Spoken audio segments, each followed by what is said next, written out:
Hello and welcome to another Overlord lore video, and today I'm going to talk a little bit about what likely would have happened if Surshana, the slain theocracy's god of death, would have survived until the current timeline instead of being destroyed. But before I'm going to take a further look at this question, let's take a look at my Patreons and thank them for supporting this channel. Also, a big thank goes out to all users of the YouTube thanks function who made one-time donations. Now with that said, let's take a look at why such a powerful player would even die in this world. And the answer is the same as for why the Dragon Lords are so diminished today. The 8 Great Kings had killed Surshana, according to his very own and very high-ranking followers at Slain. And for this video, we will just assume that the timeline splits precisely at the very moment where Surshana would have been killed, but instead of him, the 8 Great Kings would have mistakenly killed Rufus, his first undead follower, thinking of him as Surshana. Meanwhile, the player would have just casted Perfect Unknowable and then bided his time. Sooner or later, the 8 Great Kings would have kicked off their own civil war, thus destroying the very continent-spanning empire that they had just recently created, thus leaving room for Surshana to re-emerge. Now, the sole remaining player would now have the choice. Will he try to take over the floating city, the former formidable fortress of the 8 Great Kings, that is now ruled by Platinum Dragonlord, or will he just return to Slain? And since Surshana's left without followers or allies, and Platinum has hauled himself up in a guild base, presumably with the world-class item of the 8 Great Kings, it would be very hard to attack such a powerful and dark an enemy. And judging by the fact that A, the 6 great gods and their state weren't crushed by the Dragon Lords back when they numbered in the thousands and had been either ignored or allowed to thrive for a century, and B, that even Ainz, who was said to be very similar to Surshana, had been more or less tolerated by Platinum, not intervening when Ainz fought Shelty, for example, despite knowing that Shelty was there, and that she was very dangerous, since he had fought him before. And despite Ainz being seemingly vulnerable in his fight against her, it is very likely that Platinum would have just stayed inactive if Ainz would just have carved out a little kingdom of his own, and not try to completely destroy his neighbor to the west. So therefore I assume that there would be peace between the dragons and Slain for the time being, especially after all of the recent bloodshed. And since the Empire of the Kings had just recently collapsed, and thus the military, political, and economic order of the world was destroyed, Surshana would swoop in and to save the theocracy from the aftermath of the collapse. Now we know that the theocracy has survived all of this, but still, with Surshana at their side, it would be so much easier. And Surshana would likely have to wage a defensive war against roaming hordes of heteromorphs and demi-humans, while trying to save as much of the remaining human population as possible. And again, since Surshana had been described as similar to Ainz, he should also be able to create permanent undead troops. And in those times, he also should have an ample supply of fresh bodies to even create some of the more powerful undead minions, maybe even a Death Emperor or a Death Empress or two, or similar powerful undead, after finishing off a particularly strong foe. Also, his Death Knights can and likely would have created Squire zombies, who then in turn would create normal zombies in unlimited numbers, thus giving Surshana the means to defend his nation and enough cannon fodder to just intimidate other neighbors into not attacking him. And this defense would likely last several decades before some sort of new equilibrium would have been created. The leadership of Surshana at that time would also allow the theocracy not only to rule all of the humans in their part of the new world, but also likely to control the territory that was held in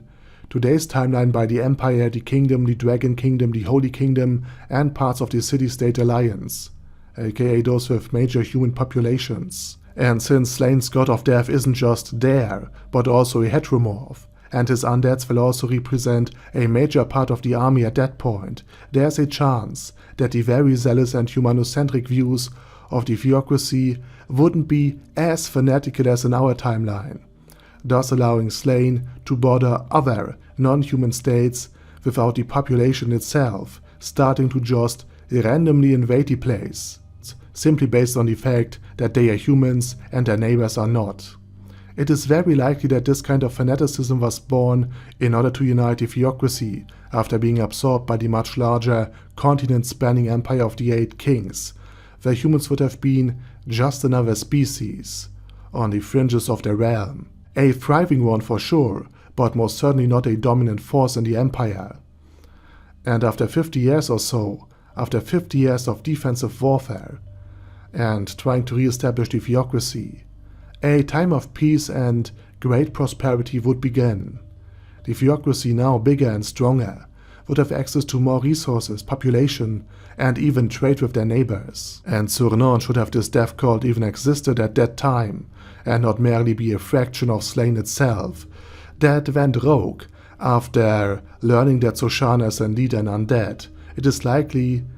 that they would also join up with the theocracy, simply because Surshana is a very formidable undead. And speaking of it, since now only one cult has its player alive,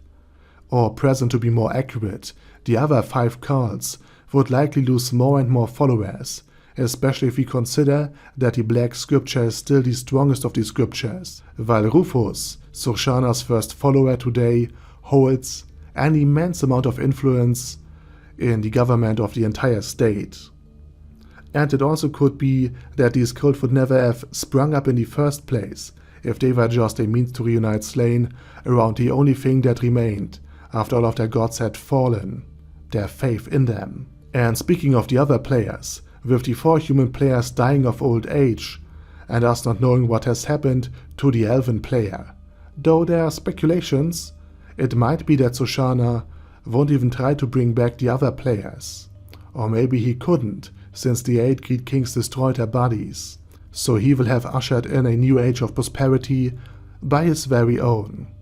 And this age would likely last a long time, circa 250 years, in which the theocracy either expands its territory to a degree in order to accommodate more people, or it's developing magical tools that would allow it to feed more people from the same area. And a theocracy this strong, well-governed, and wealthy would be even able to fight off the evil spirits that invaded the world 200 years before Ainz Ooal Gown, without the 13 heroes forming, who among other powerful entities contained a player and Platinum's armor. But even though in this timeline the evil spirits would be unable to destroy entire nations, a part of Slane will undoubtedly suffer greatly, since Surshana can't be everywhere at the same time. This will in turn remind Surshana that dangers could still hit his homeland, and that they could just appear out of thin air. And who knows, maybe next time another 8 players will try to kill him and take over the theocracy once again, and therefore Slane might once more trying to expand, but at a more rapid pace, trying to gain as much territory as possible to lessen the impact of further incursions, simply by having more numbers and more area under their control, in pursuit of this strategic debt. Like 300 years ago, another player could try to establish yet another continent-spanning empire,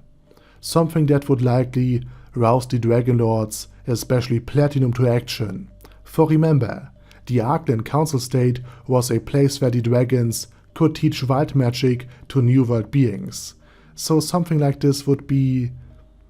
very precedented and usual,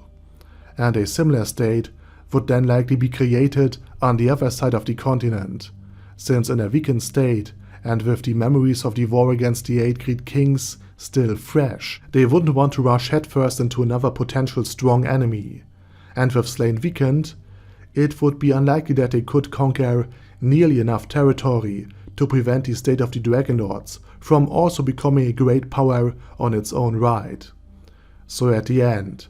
we would end up with another great war, but a cold one, where two hostile blocks would try to defend against one another, viewing another as existential threats to their own safety and way of life. So the survival of Surshana would have had far-reaching consequences, especially if Ainz Ooal Gown now pops up with the Great Tomb. And he would find a very different world, perhaps one friendly to the undead. And with Surshana also being a powerful player and far more experienced, he might pull off all of the right moves to ally himself with Ainz Ooal Gown, or at the very least become partners with him. Surshana could teach Ainz how to handle his new undead body, explain how the world works. With the alliance of the two undead, they would tower over the entire rest of the continent.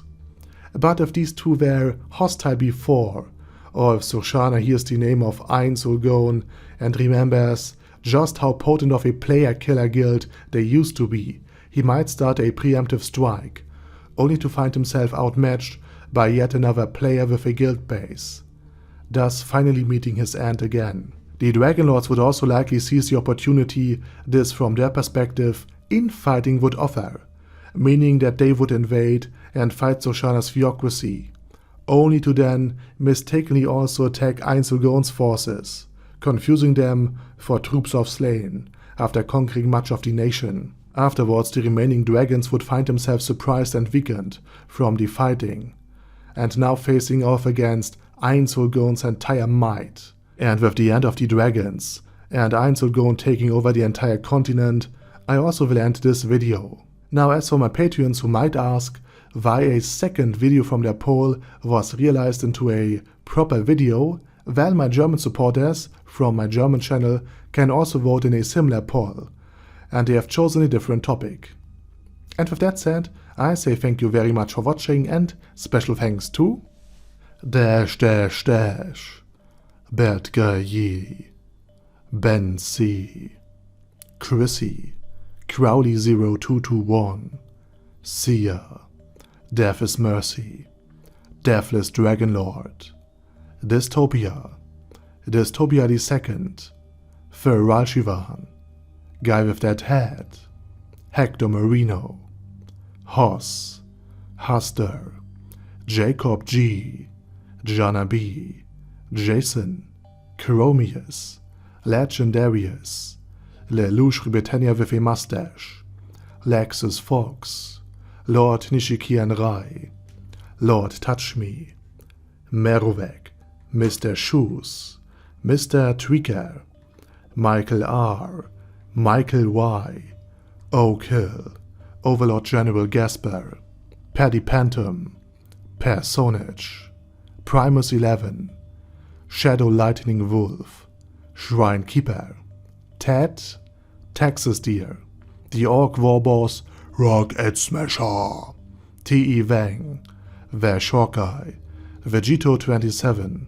Venture Fanatic, Wilhelm, and Zonegon. Thanks guys. Anyway, have a nice day, and I hope to see you all again soon under my next video.